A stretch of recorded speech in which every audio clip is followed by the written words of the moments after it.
Good morning student. आज हम ए और आन के ऊपर पढ़ाई करेंगे, मतलब ए और आन का इस्तेमाल देखेंगे। ठीक है, लेकिन उससे पहले हम थोड़ा सा ये पढ़ेंगे आर्टिकल्स। आर्टिकल्स कितने टाइप्स के होते हैं? There are two types of articles, definite articles और इनडेफिनेट आर्टिकल्स। ठीक है, इनडेफिनेट आर्टिकल्स में ए और आन का इस्तेमाल होता है, जो कि हम आज ए और आन के ऊपर पढ़ाई करेंगे। कहाँ पर ए और कहाँ पर आन का यूज होता है हम आज देखेंगे। हमें ये जानने की ज़रूरत होती है कि इंग्लिश और हिंदी में दोनों लैंग्वेज में वावल्स और कॉन्सोनेंट कौन कौन से होते हैं। वावल्स मतलब स्वर और कॉन्सोनेंट मतलब व्यंजन बनना। इंग्लिश में जैसे कि वावल्स हम कहते हैं कि ए ई आई ओ यू, और कॉन्सोनेंट कौन से होते हैं? B C D F G H J K L M N P Q R S T V W X Y Z. इसे हम कॉन्सोनेंट कहते हैं। लेकिन जब हम आर्टिकल में कहते हैं कि ए का प्रयोग कहाँ पर होगा और आन का प्रयोग कहाँ पर होगा, तो वहाँ पर सबसे पहले ये जानने की ज़रूरत होगी कि वावल साउंड कौन से होते हैं हिंदी के, और कॉन्सोनेंट साउंड कौन से होते हैं हिंदी के। अब हम ए और आन का थोड़ा सा देखेंगे कैसे इस्तेमाल होता है।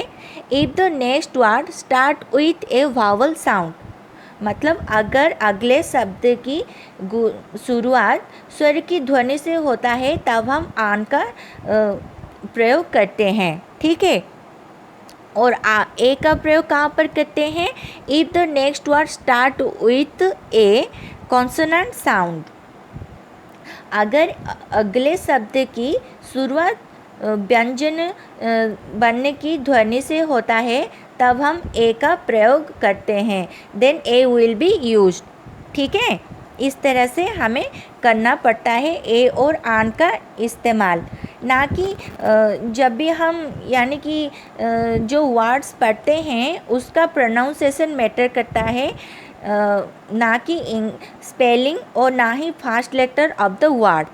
इसे इस्तेमाल नहीं करते हम। जब प्रोनाउंसिएशन देखना और देखते हैं और उस बेसिस से जो भी आता है ए और आन हमें डिसाइड करके लिखना होता है कि ए और आन का इस्तेमाल हम कहाँ पर करेंगे।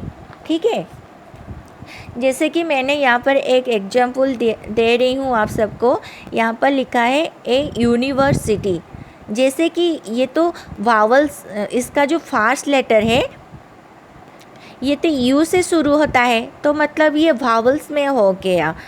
ठीक है, तो आप कहोगे कि ये तो वावल्स में है तो यहाँ पर आन लगाना है ना कि ए। नहीं, लेकिन ये यूनिवर्सिटी है, इसका प्रोनाउंसिएशन हम देखेंगे ना कि फास्ट लेटर।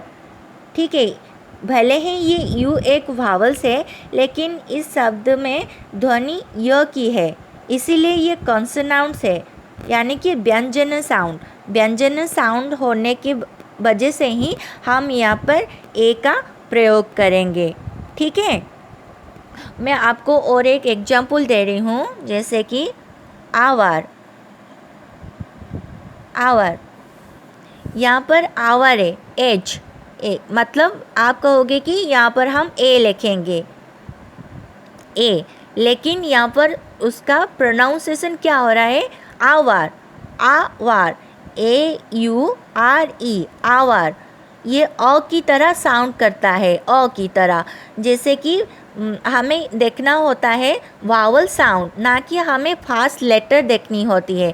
वावल साउंड अ की तरह साउंड करता है, अ, तो मतलब ये वावल साउंड में आता है, इसीलिए यहाँ पर हम आन का यूज करेंगे, ना कि हम यहाँ पर ए की यूज करेंगे। ठीक है, इसीलिए हमें ये देखना होता है कि वावल साउंड कौन सा होता है और कॉन्सोनेंट साउंड, मतलब स्वर वर्ण और व्यंजन वर्ण। हम जो प्रोनाउंसिएशन करते हैं उसी से ही हम डिसाइड करते हैं कि कहाँ पर ए लगाएंगे और कहाँ पर आन लगाएंगे। ना कि हमें ये देखना है कि vowel A E I O U word के फर्स्ट लेटर में अगर AEIOU होगा तो हमें वहाँ पर आन का यूज करना पड़ेगा और कंसोनेंट का यूज करना पड़ेगा। ऐसे हमें ये नहीं देखना है। मतलब अगर आप ऐसे ही यूज करेंगे जब भी ए और आन का वावल और कॉन्सोनेंट से, तो वो रॉन्ग हो जाएगा। हमें ये देखना होता है। हिंदी में जो वावल साउंड होते हैं हम उससे ही उसका डिसाइड करेंगे कि कहाँ पर ए लगाना होता है और कहाँ पर आन लगाना होता है। अब हिंदी में जो लिखा है वावल साउंड, यहाँ पर वावल साउंड होता है, ये वावल नहीं कहते हैं, वावल साउंड। स्वर वर्ण, तो स्वर वर्ण कौन कौन से होते हैं? अ आ, छोटी ई, बड़ी ई, उ ए ऐ, अंग अह, इसे हम स्वर वर्ण कहते हैं। जब भी हम ए और आन का यूज करेंगे तो हम यहाँ से देखेंगे वावल साउंड, ठीक है। हम प्रोनाउंसिएशन क्या ही यूज करेंगे। और जैसे कि व्यंजन वर्ण कौन कौन से होते हैं? क ख ग घ व, च छ ज झ ञ, ऐसे करके त्र ज्ञ, क से लेके ज्ञ तक व्यंजन वर्ण होते हैं। इसे हम कॉन्सोनेंट साउंड कहते हैं, ठीक है। जब भी हम ए और आन का यूज करेंगे तो हमें देखना ये होता है कि कौन सा कॉन्सोनेंट साउंड होता है और कौन सा वावल साउंड होता है, ना कि हमें वावल और कॉन्सोनेंट लेकर डिसाइड करना होता है कि ए और आन का यूज हम कहाँ पर करेंगे। यानी कि हम जो वर्ड्स पढ़ते हैं उसका प्रोनाउंसिएशन मैटर करता है, ना कि स्पेलिंग, ना ही first letter of the word.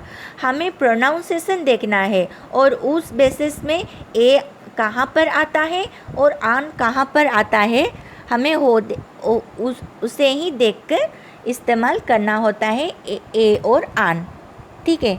अगर आप सबको कुछ समझने में तकलीफ़ हो रही है तो मुझे आप पूछ सकते हैं। तो आज के लिए इतना ही। Thank you.